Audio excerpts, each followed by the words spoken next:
Olá, queridos, paz a todos vocês. Eu quero hoje compartilhar uma reflexão e o texto base dessa reflexão está no livro dos Salmos, número 4 e verso 6, que diz assim: Há muitos que dizem: quem nos dará a conhecer o bem?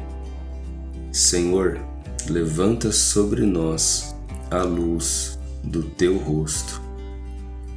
Esse texto, irmãos, ele inicia com uma pergunta, dizendo assim: quem nos dará a conhecer o bem? Ou em outras palavras, quem nos mostrará o bem? Como nós conheceremos o bem? Ou aonde nós acharemos o bem? Se nós pensarmos em responder a pergunta do salmista, nós precisamos achar algo ou alguém aonde habite o bem. E se nós formos procurar o bem nos homens, nós não vamos achar.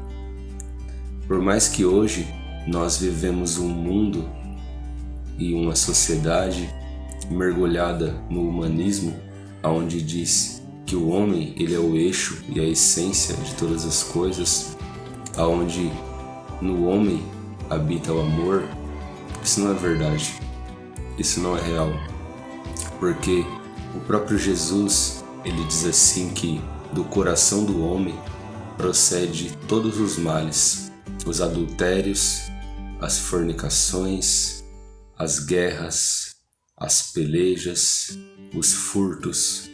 Todo o mal que há no mundo procede do coração do homem. Todo pecado que há no mundo procedeu do coração do homem, de um homem chamado Adão, e ainda procede do coração dos seus descendentes, ou seja, todos nós, porque todos somos filhos de Adão. A Bíblia diz em Romanos, capítulo 5, que por um homem entrou o pecado no mundo, e pelo pecado a morte. E a morte passou a todos os homens, porque todos os homens pecaram. Hoje nós vemos o quanto o nosso planeta ele grita em agonia, com seus rios poluídos, com as suas matas sendo queimadas e desmatadas. Nós vemos a nossa camada de ozônio sofrendo com os gases poluentes que são emitidos dia após dia. Nós vemos as guerras, os testes nucleares, nós vemos os acidentes nucleares como Chernobyl e como Fukushima no Japão. Nós vemos o nosso planeta agonizando. E quem está fazendo isso não é os animais. Quem está fazendo isso não são os animais irracionais, mas são os animais racionais. Somos nós, somos os homens. Então no homem não há nenhum bem. Não há nenhum bem na sociedade moderna. Existe uma doutrina que os reformadores da fé defendiam e os que são verdadeiramente apegados a essa doutrina ainda defendem, que é a depravação total. E a depravação total, queridos, ela nos ensina que nós todos somos depravados em todos os sentidos. Tudo em nós há pecado. Quando o homem caiu, ocorreu uma depravação total em todos os sentidos do homem, em seu intelecto, em suas emoções, em tudo isso. A prova da depravação nas emoções são emoções como inveja, por exemplo, orgulho. A depravação no intelecto é quando nós percebemos que depois de muito tempo que vimos alguma coisa que não deveria ver, ainda nos lembramos daquilo. Depois de muito tempo, aquilo está gravado em nossa mente, aquela imagem que nós não deveríamos ver. Mas tudo aquilo que nós lemos de bom da Bíblia, por exemplo, depois de meia hora nós já esquecemos praticamente tudo. Nós vemos que o nosso intelecto ele tem uma grande facilidade para se apegar àquilo que é mal e simplesmente não se apegar àquilo que é bom. Nós vemos até nas nossas boas obras, entre aspas, pecado, aquilo que é mal. Um exemplo disso é que todas as vezes que nós vamos fazer alguma coisa, se nós olharmos a fundo aquilo que estamos fazendo, e muitas vezes estamos fazendo pensando em nós mesmos. Eu sou, por graça de Deus, um pregador do Evangelho, e sempre que vou pregar o Evangelho, sou tentado a impressionar as pessoas com a minha pregação. Será que o orgulho e o egocentrismo não estão nisso? Claro que estão. E você também pode me responder isso. Quando você vai fazer uma boa obra, não há um pouco de orgulho ou de desejo de ser reconhecido ou desejo de ser famoso? Não há esse desejo em você? Desejo de ser aplaudido? Saiba que esse desejo é o mesmo desejo que Lúcifer teve, a soberba e o orgulho. Ou seja, o mal habita em nós. E quando chegaram para Jesus e falaram assim: Mestre, tu és bom, qual foi a resposta de Jesus? Jesus falou assim: eu não sou bom, só há um bom, que é Deus. Então, querido, se Jesus disse isso, quem somos nós para dizer que a bondade habita no homem, que a bondade habita na sociedade? É claro que há algumas coisas ou outras que os homens fazem de bom, algumas obras sociais, enfim, mas isso não quer dizer que o homem é bom, né? Pelo contrário,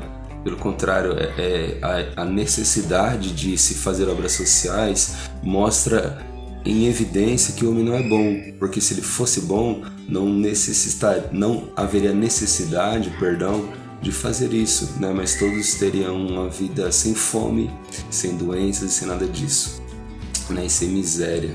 Então, queridos, nós aprendemos aqui que o homem, ele não é bom, que a sociedade ela não tem a bondade verdadeira. E quando nós olhamos em volta, nós perguntamos: puxa, quem nos dará a conhecer a bondade? Quem nos mostrará a bondade? Então o salmista continua falando, ele diz assim: olha, Senhor, exalta sobre nós a luz do seu rosto. Ou seja, Senhor, nós precisamos conhecer a bondade e só vamos conhecê-la se o Senhor exaltar a sua luz sobre nós. A luz, queridos, ela traz claridade, ela traz uma visão mais nítida, ela traz entendimento. E quando nós visualizamos melhor por causa da luz, nós temos mais conhecimento, mais entendimento. Então a oração do salmista basicamente é: Senhor, faz-nos ver mais sobre Ti. Senhor, faz brilhar a Sua verdade em nós. Senhor, revela mais do Senhor para nós. E por que ele está pedindo isso? Ele está pedindo isso a Deus. E por que ele está pedindo isso? Ele está pedindo isso a Deus porque a resposta para a pergunta dele é Deus. Aonde nós acharemos bondade? Acharemos bondade em Deus e somente em Deus. Aonde acharemos uma bondade pura? Somente em Deus, somente nele. E para que o homem ache a bondade verdadeira, ele primeiro precisa achar a Deus. A palavra fala no livro dos Salmos mesmo que grande é a bondade do Senhor, grande Ele é em bondade. Então, quando nós temos o conhecimento de Deus, vemos a verdadeira bondade e vemos que a nossa, entre aspas, bondade não é bondade coisa nenhuma, né? Mas Deus sim é bondoso, Deus sim, Ele emana bondade sobre as criaturas que diariamente pecam contra Ele, diariamente ofendem a Deus com seus pecados, e mesmo assim o Deus bondoso faz com que a chuva caia sobre todos os homens, dê a eles o alimento todo dia, dê as estações do ano e supra toda a necessidade da humanidade. Somente Deus é bom, bom ao ponto de entregar o seu Filho na cruz por pessoas que nunca mereceram isso, como eu e você.